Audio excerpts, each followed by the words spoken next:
I know that when we put out the announcement about the celebration of life, I said brief remarks at 2:30, but anybody that knows me knows that brief is a bit of an inside joke.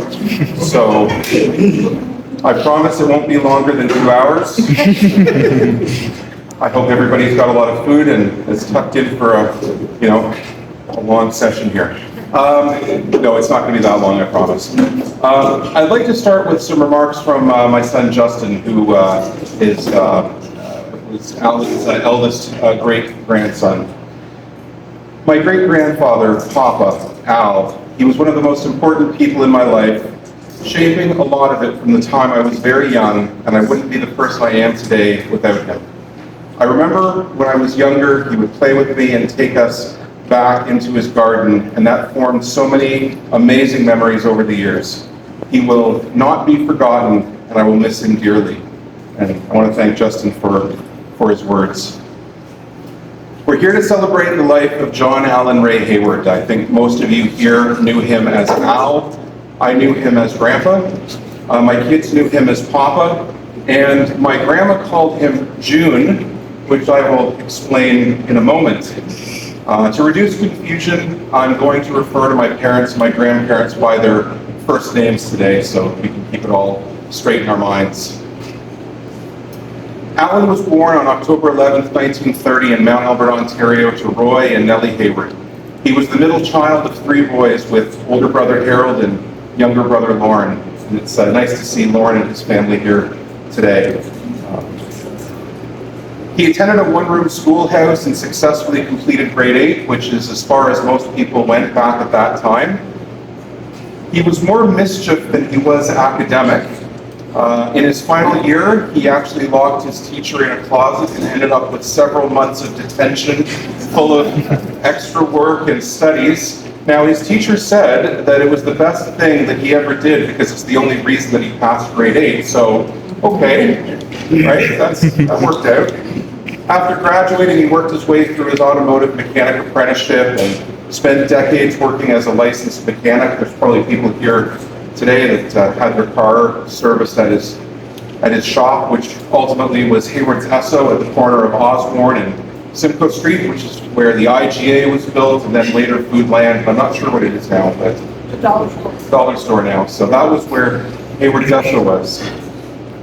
Allan met his future wife, Vonda, at a dance. Soon enough, they were married and living in Beaverton. They welcomed their daughter, Susan, in 1960, and their son, Vaughn, a few years later.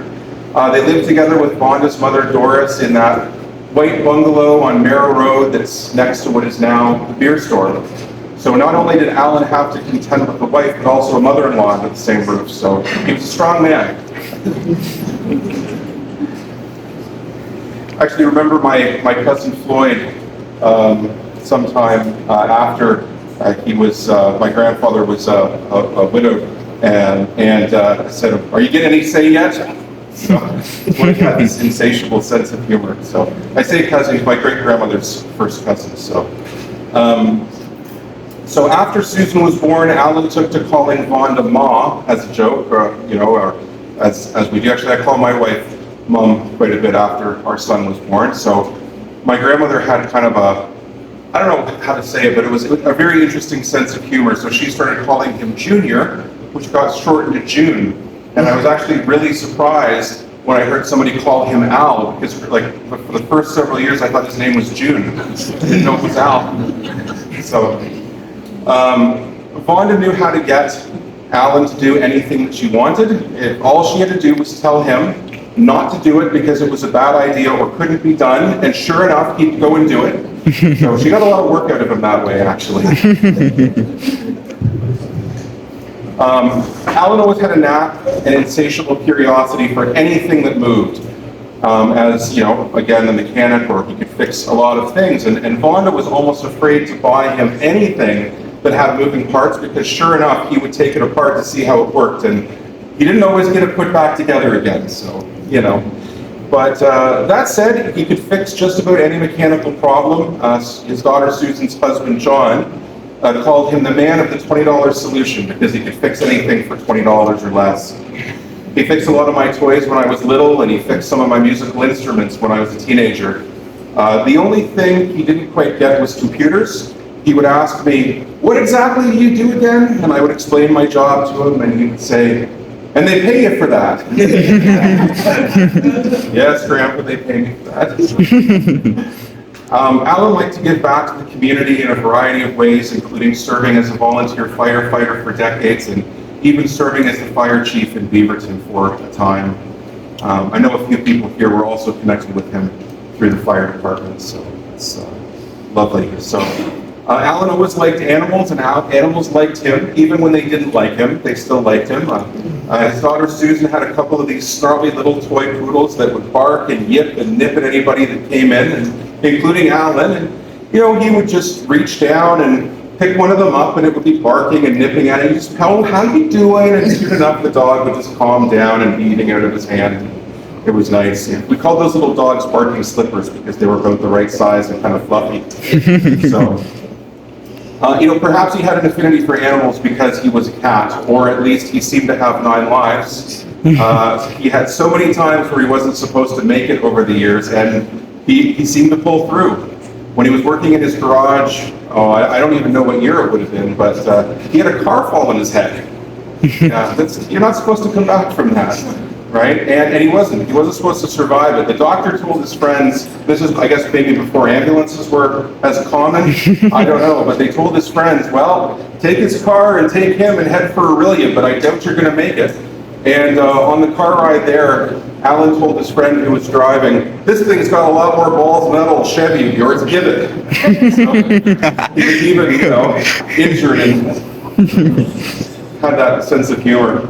He had more heart attacks than a man should be able to stand, and he had a bypass that was good for 10 years that lasted him for well over 35, so, head injuries, gas fire, skin graft, dropping a 14-pound sledgehammer on his foot, and a bad car accident in his 70s, and those are just the ones that I can remember off the top of my head. So, he was a little bit accident-prone, and he admitted it. But, like a Timex watch, you seem to take a licking and keep on ticking, so there you have it. In fact, he actually went back to work at Five Beans Nursery after the car accident. And, why not? He said, it's the best job I've ever had. So, he loved working there.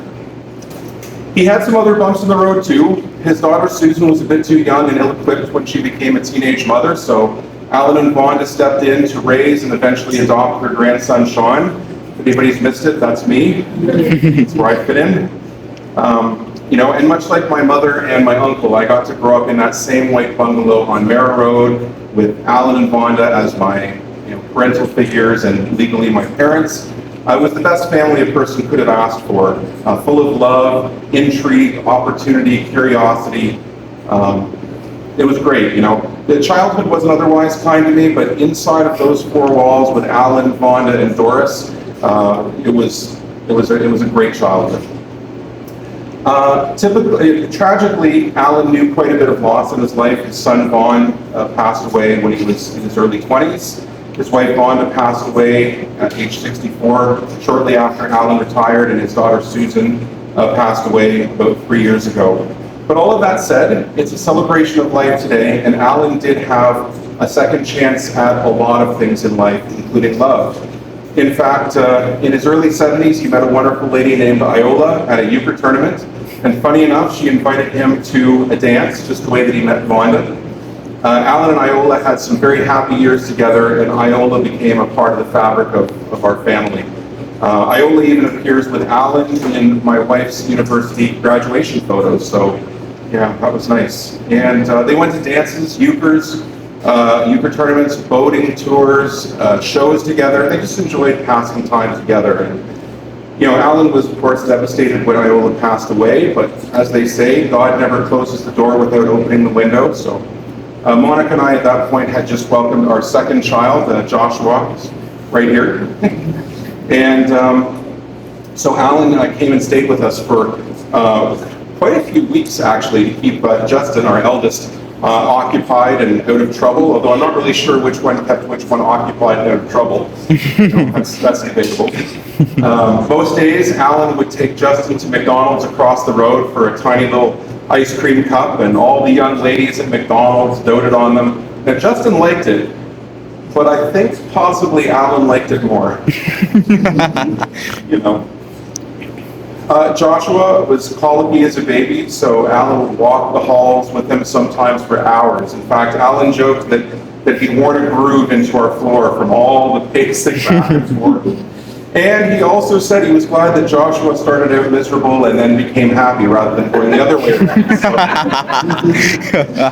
and he's happy to this day, so yeah, it worked well.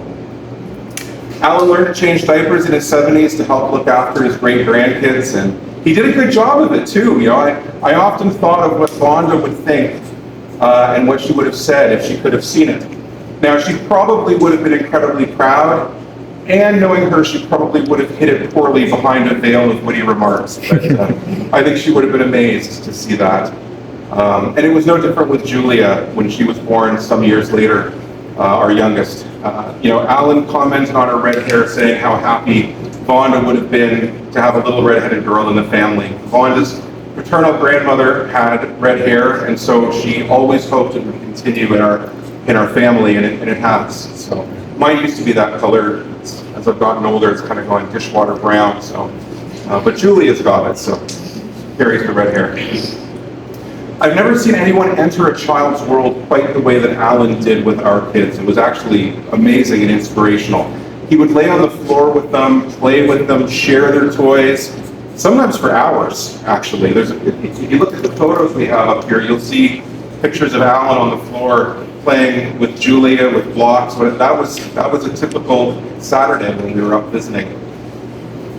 And he would also have Julia, 2 years old, sitting on his lap as he ate breakfast, and she would be stealing bites of his toast. It was really sweet. He kept his house and backyard ready for our weekly visits. He always wanted the kids to have somewhere to play, somewhere to run around, and somewhere to be free.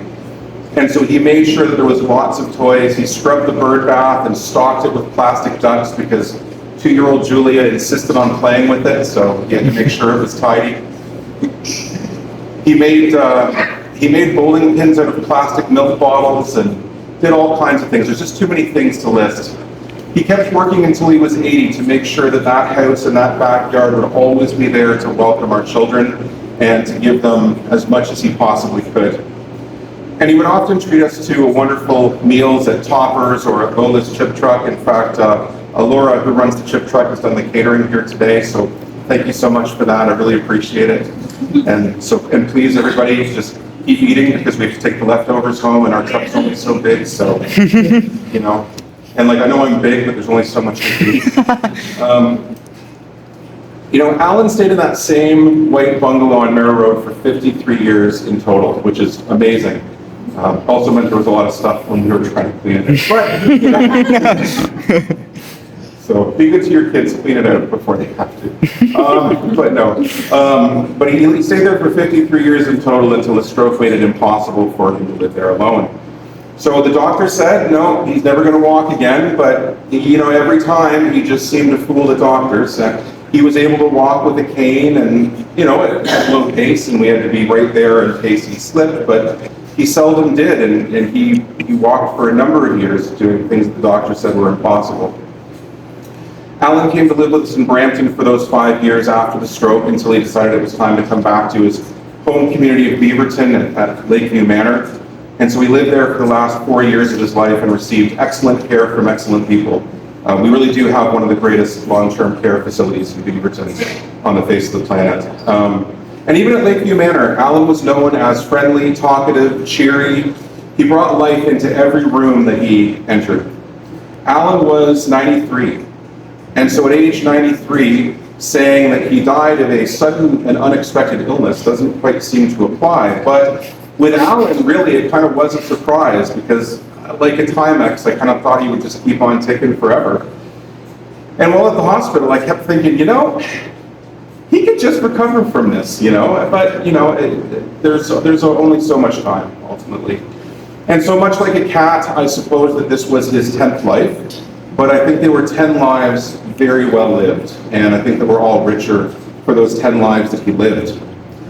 So in case you're wondering about all the candy that we've laid out today, Allan had an insatiable sweet tooth. He always had candies of some variety, which might be why in his last 10 years he had sweet dentures. that might contribute it.